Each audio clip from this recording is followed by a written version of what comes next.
Morning everyone. आज 21 सितंबर है और इस वीडियो में हम चर्चा करेंगे देश दुनिया से प्रकाशित होने वाली समाचार पत्रों का, वैसी खबरों का जिनका सीधा संबंध आपसे हमसे है। तमाम संस्करणों से हमने खबरें ली है। सबसे पहली खबर हमने जनसत्ता के राष्ट्रीय संस्करण से उठाया है।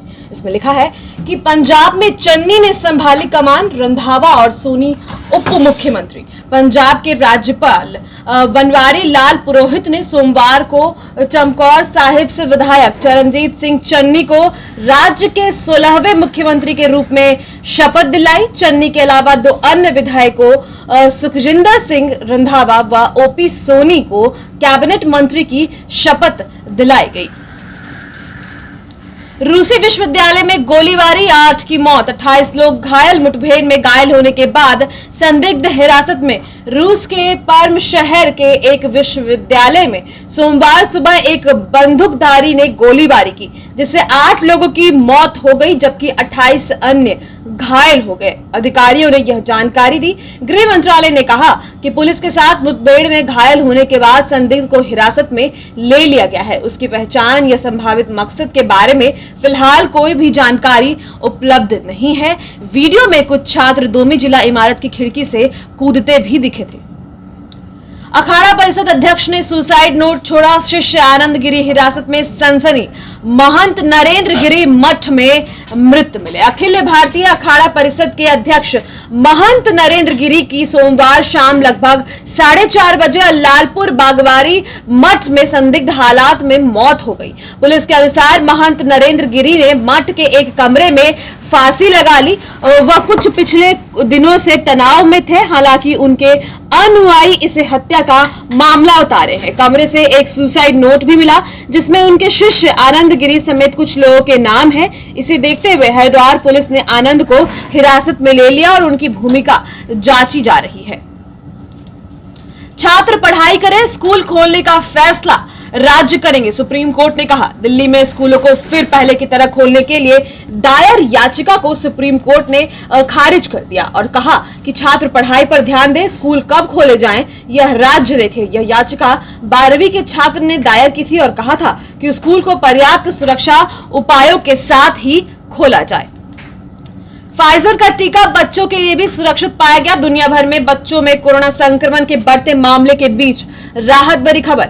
फाइजर बायोटेक का टीका 5 से 11 साल के बच्चों के लिए काफी सुरक्षित पाया गया है और मजबूत एंटीबॉडी पैदा कर रहा है। कंपनी ने सोमवार को यह दावा दिया, कहा कि इस महीने के अंत तक अमेरिकी, यूरोपीय और ब्रिटिश नियामकों के सामने इस इस्तेमाल की मंजूरी के लिए आवेदन भी देंगे।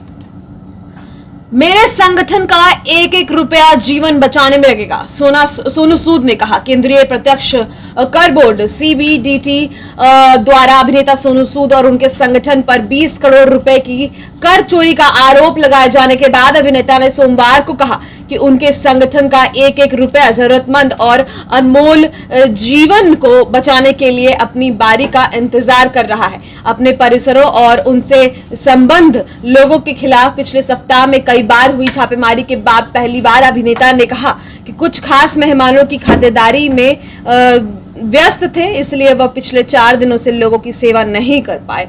उन्होंने इंस्टाग्राम पर लिखा, पूरी विनम्रता के साथ मैं वापस आ गया हूं जीवन बचाने में आपकी सेवा के लिए। मेरी यात्रा जारी है। जय हिंद। सतर्कता, आतंकियों की गिरफ्तारी के बाद राज्य के 13 जिलों में अलर्ट। दिल्ली पुलिस द्वारा हाल ही में गिरफ्तार आतंकियों के मंसूबे का खुलासा होने के बाद बिहार में भी अलर्ट जारी कर दिया गया है। रेलवे ट्रैक समेत अन्य स्थानों और भीड़भाड़ वाली जगहों को निशाना बनाने का अंदेशा जताते हुए रेलवे सुरक्षा बल आरपीएफ ने उत्तर बिहार के 13 जिलों को अलर्ट कर दिया है। इसके अलावा उत्तर बिहार में पड़ने वाले 2 रेल पुलिस जिला को भी विशेष सतर्कता बरतने को कहा है।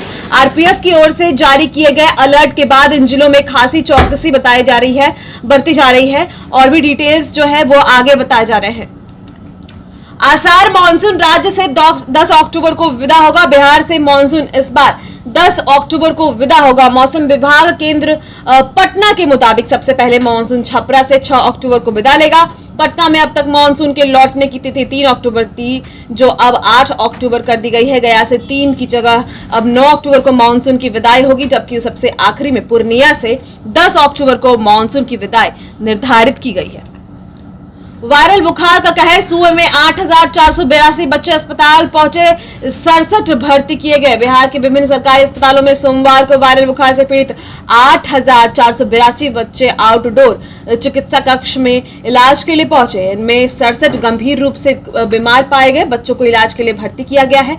विभिन्न प्रकार की जांच में किसी भी बच्चे में corona, dengue, swine flu, malaria इत्यादि के संक्रमण नहीं पाए गए हैं। पिछले 24 घंटे में वायरल से पीड़ित किसी भी बच्चे की मृत्यु भी नहीं हुई है। टीम पहुंची है बुखार की जांच के लिए। 35 बच्चों के स्वाब के नमूने भी लिए गए। पटना सिटी और कंकड़बाग में बढ़ा डेंगू का प्रकोप। वायरल संक्रमण के बाद अब डेंगू के प्रकोप ने पटना वासियों की चिंता बढ़ा दी है। शहर के पटना सिटी, कंकड़बाग, इंद्रपुरी, पटेल नगर, शास्त्री नगर, अंगमकुआ समेत कई इलाके डेंगू की चपेट में आने लगे हैं। शहर के सरकारी और निजी अस्पतालों में बड़ी संख्या में डेंगू से पीड़ित मरीज पहुंचने लगे हैं। यही नहीं, अब पैथोलॉजिकल जांच लैब में भी बड़ी संख्या में लोग डेंगू की जांच कराने पहुंच रहे हैं। शराब के नशे में महिला एंकर के साथ की गई थी दरिंदगी। होटल पनाश में कोलकाता की महिला एंकर के साथ हुए गैंग रेप मामले में हर दिन नई बात सामने आ रही है। पुलिस की जांच में पता चला कि शराब के नशे में टल्ली होकर आरोपी हर्ष और विक्रांत केजरीवाल ने महिला एंकर के साथ बंद कमरे में 2 घंटे तक दरिंदगी की। पीड़िता ने पुलिस को दिए गए बयान में यह भी आरोप लगाया है कि दरिंदगी से पूर्व दोनों आरोपितों ने उसे जबरन शराब पिलाने की कोशिश की थी। दोनों आरोपितों ने उसके मुंह में शराब भी डाल दी थी, लेकिन घूटने के बजाय उसने शराब उगल दिया। मुंह से शराब की गंध आ रही थी, इसलिए खुद के पकड़े जाने के डर से मैंने पुलिस से शिकायत देर से की। आरोपितों के घर पर लटका मिला ताला।